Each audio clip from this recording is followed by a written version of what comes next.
pessoal, tudo bom com vocês? Eu sou a Renata, eu sou nutricionista e hoje eu vou falar com vocês de um tema que talvez vocês achem meio esquisito, porque eu raramente abordo esse tema aqui no nosso canal de Low Carb. Então, se você acha estranho eu nunca falar de jejum intermitente, fique com a gente.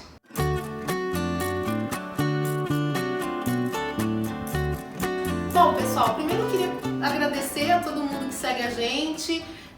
A gente já está aí com um número bem expressivo de pessoas inscritas, então se você gosta do nosso canal, por favor, ative as notificações, se inscreva aqui no nosso canal e indique para os seus amigos. Mas talvez vocês vão achar estranho, porque geralmente quem faz low carb, quem indica low carb, sempre acaba tendo também alguma menção a respeito do chamado jejum intermitente, né? E se vocês procurarem nas minhas comunicações, provavelmente vocês vão achar bem pouca coisa a respeito desse tema. E vocês podem se perguntar por que a Renata não fala de jejum intermitente se ela prescreve e orienta dieta low carb. Bom, primeiro eu acho que é legal vocês saberem um panorama histórico aí do meu trabalho. Eu trabalho como nutricionista há 22 anos e nesse prazo todo eu trabalhei muito tempo em equipe multidisciplinar com profissionais de outras áreas, psicólogos, endocrinologistas, educadores físicos, enfermeiras. E dentro dessa equipe multidisciplinar a gente sempre teve algum tipo de trabalho falando de transtornos alimentares, que é um tema muito difícil de abordar. Então vocês já devem ter visto anorexia, bulimia, a gente até já tratou disso aqui no canal em vídeos bem antigos, mas o jejum intermitente, ele se tornou um modismo hoje, só que muito desse modismo aconteceu de uma forma desorganizada, né? As pessoas muitas vezes elas acham que fazer jejum intermitente simplesmente é parar de comer e não mudar nada na alimentação, e não é assim que funciona. Então assim, primeira coisa, para quem o jejum intermitente seria indicado? O que é um jejum intermitente realizado de forma segura e de forma sem nenhum tipo de problema para a saúde, né? Então assim, o jejum, ele é uma coisa que existe desde sempre, né? Todas as crenças, todas as religiões têm esse tipo de prática nos seus calendários, né? Então a quaresma para os cristãos, o ramadã também para os povos islâmicos, a questão do Yom Kippur, né, que é o dia do perdão dos judeus, onde eles não consomem nenhum tipo de alimento, enfim, né, todas as religiões desde a antiguidade têm práticas de jejum que são acopladas aí ao seu sistema de crenças. Então nós não inventamos nada, o pessoal da low carb não inventou nada a respeito disso, mas observou-se que você ter uma janela de jejum mais longa pode ser uma coisa extremamente útil para quem quer perder peso, para quem quer melhorar parâmetros de saúde. Então, o que é interessante a gente saber? Até mais ou menos a década de 70, como que as pessoas se alimentavam, né? Elas se alimentavam com 3 refeições principais, sendo que a última refeição era uma refeição que acontecia mais cedo, por volta aí das 6 horas da tarde, e depois ela se alimentava apenas no dia seguinte, né? Aquela brincadeira que as avós falavam, olha, não vai comer bolacha para não estragar o jantar. Naquela época era muito comum, né? Com a passagem dos anos e a mudança aí nas diretrizes alimentares para alimentação com cereais integrais, né, com aqueles alimentos com barrinhas de cereais, né, com aqueles cereais matinais, as pessoas foram percebendo que elas tinham fome de forma mais contínua. Então, eu trabalhei mais de 15 anos orientando para que as pessoas pudessem comer a cada 3 horas. Isso fez parte realmente da minha orientação alimentar durante muitos anos, porque era isso que a gente aprendia na faculdade e era isso que a ciência nutricional entregava pra gente. Então, você tinha que comer pouquinho, várias vezes por dia. Só que o que acabou acontecendo?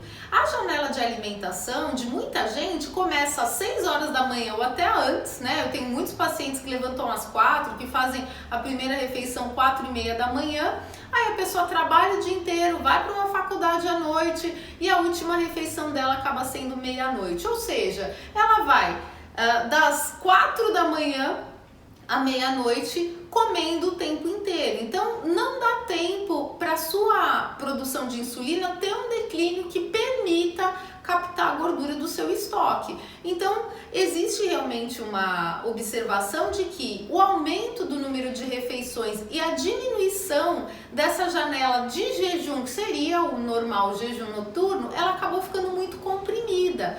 Então os autores, principalmente o Dr. Jason Fung, né, que é o papa aí do jejum intermitente, ele tem feito toda a sua análise a respeito de uma mudança nesse paradigma, para que a gente consiga ficar pelo menos 12 horas sem comer nada, né? Só que esse jejum de 12 horas, pessoal, ele não resolve nada, tá? Seria um jejum mínimo para pelo menos você dar uma empatada aí nos seus níveis de glicose, de insulina. O que costuma funcionar para emagrecimento é um jejum acima de 16 horas. Então os protocolos de jejum, eles têm a partir de 14, vamos dizer assim, para a pessoa começar, mas isso realmente não tem uma grande efetividade, e aí você pode tentar se lançar em um jejum acima de 16 horas, então 16, 18, 20 e até 24 horas, e lógico que tem vários blogueiros e autores e médicos que indicam até jejuns mais longos.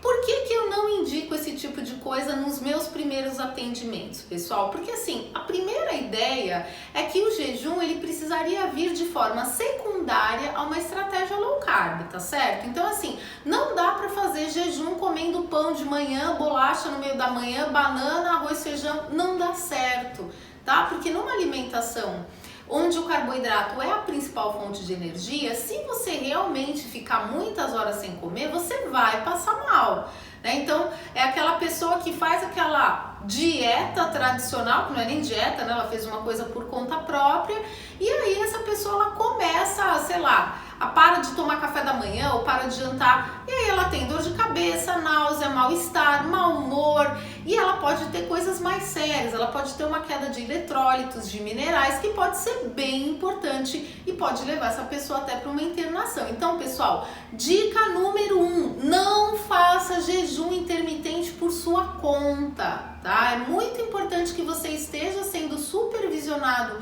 por um profissional, para que ele possa avaliar suas condições. Tem gente que toma remédio para pressão, tem gente que toma diurético, tem pessoas que tomam medicamentos psiquiátricos que precisam de uma alimentação prévia, tem pessoas que têm problemas gástricos e tem pessoas com transtornos alimentares, como anorexia nervosa, bulimia, compulsões que podem piorar muito na vigência do jejum alimentar mal orientado. Então, número 1, nunca faça jejum por conta própria. Segunda coisa, o jejum, como eu falei, ele é secundário a uma estratégia low carb. Por quê? Você vai precisar entrar na chamada cetoadaptação. A cetoadaptação é um prazo aí que vai acontecer mais ou menos a partir do 6º dia de uma dieta com menos de 50 gramas de carbo dia. Então não adianta low carb e jejum no primeiro dia. Não façam isso. Tá? Por quê? Se você não tiver em cetoadaptação, se você não estiver queimando gordura como principal fonte de energia, provavelmente você vai desistir num prazo bem curto, porque você vai passar mal, pessoal. Não façam esse tipo de loucura por conta própria, tá?